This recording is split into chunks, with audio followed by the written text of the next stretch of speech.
your host for this fine picture. I've traveled all the way back through time, even though my time portal is acting up, as you can see.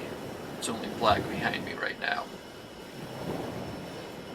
I've come back to show you this classic piece of cinema.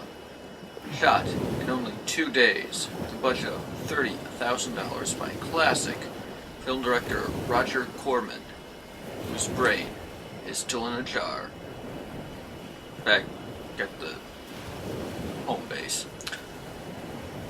The movie spawned not only a cartoon series and a musical number, but also a musical movie before Mel Brooks even thought about bringing the producers to the stage. The movie, Bop Shoo Bop, Little Shop of Horrors. Baby, Simon? My name is Sergeant Joe Fink, working a 24-hour shift out of homicide. And this is my workshop, the part of town that everybody knows about, but that nobody wants to see. Where the tragedies are deeper, the ecstasy's wilder, and the crime rate consistently higher than anywhere else. Skid Row, my beat.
The most terrifying period in the history of my beat began in a little run-down floor shop called Mushnick's.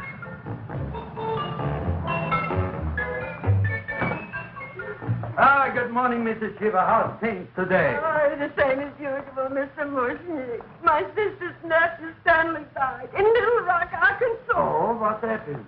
He got blown up. Who knows how? That's nice. Well, you would like, maybe as usual, some flowers for the funeral. Should all acquaintance be forgot and never brought to mind? I thought possibly, because I always give to you all my funeral business, maybe you should possibly give to me, a little cut rate. Look on me, Mrs. Shiva.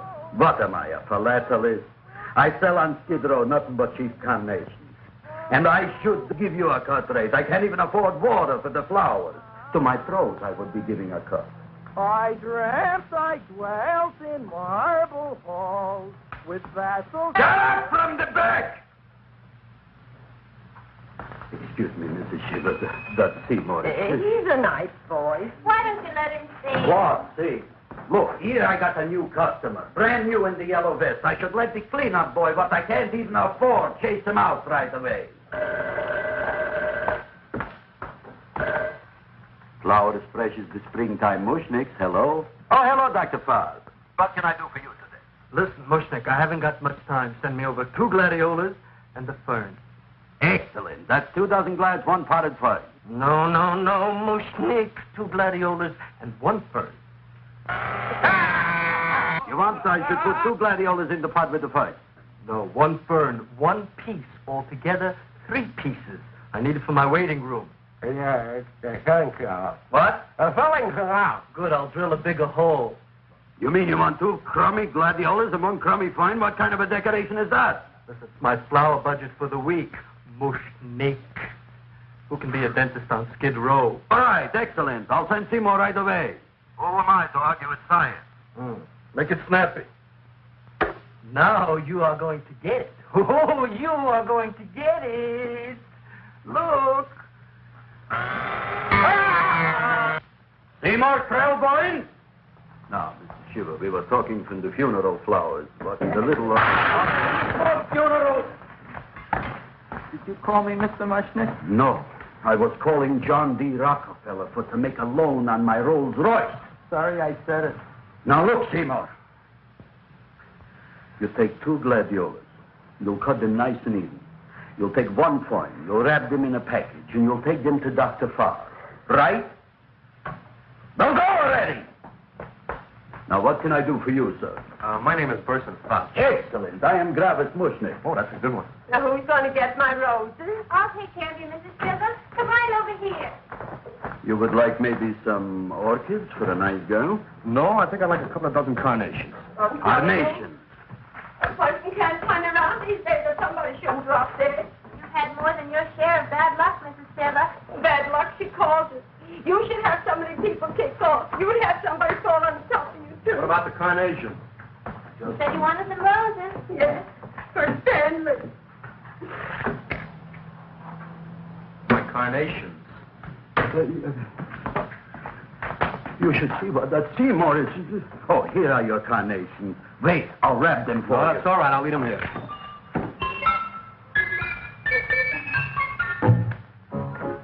Why not? Of course, what else? They are all right? Well, I've had better. Well, this is a small shop. Oh, that's okay. You know, those big places, they're full of pretty flowers, expensive flowers. When you raise them for looks and smell, you're bound to lose some food value. I like to eat these little out-of-the-way places. Oh!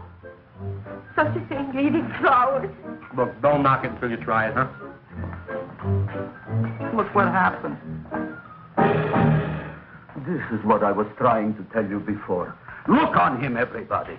Look at the quality of his work. I ask you, when I fired him, where is he going to get such another good job? You mean I'm fired? No, I'm electing you president from the United States. Yes, you are fired. Gravis, you can't do that. Who cares? I didn't mean it. You didn't mean it. You never mean it. You didn't mean it the time you put up the bouquet with the get well card in the funeral parlor and sent the black lilies to the old lady in the hospital. You didn't mean it. But this time, I, Gravis Mushnick, mean it. He means it. But see, Mr. Mushnick, don't I always try to do what's right? And I'm crazy about flowers. I like flowers almost as much as Audrey does. Excellent, you're fired. Why don't you give him a chance to resurrect himself? I give him a chance to quit. I ain't gonna quit. You're a brave boy, you're fired. But that ain't fair, Mr. Mushnick. You know what I'm doing? I'm working on a special surprise plant just for you. I'm growing a plant like you ain't never seen before. Excellent. I can't even sell the plants I got in my shop. Out, you. Now, wait a minute. He's got a new kind of plant you want to look at. I don't look on flowers, Mr. Yellow Vest.